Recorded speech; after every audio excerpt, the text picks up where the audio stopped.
এইটা হচ্ছে সবুজটা, ভালো কালার, 1500 টাকা জোড়া যেটা বলছে। আমি এটা গৌরবকে নিতে বলছিলাম, গৌরব এটা নিচ্ছে না, ও নীল মতোটা নিয়ে। আচ্ছা, হলুদ দেখ,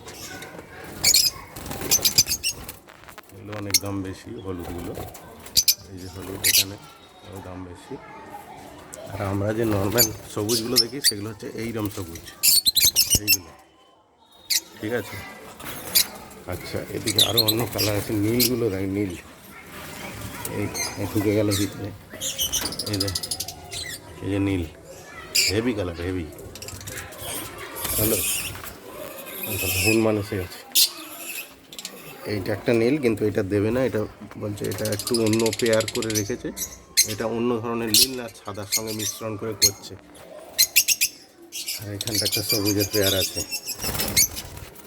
বুঝতে পারছিস? তো ও বলছে নীলটা নেবে, ও যদি নীল নেয় তুই সবুজটা নিয়ে নে, আর যদি সবুজ নেয় তুই নীলটা নিয়ে নে।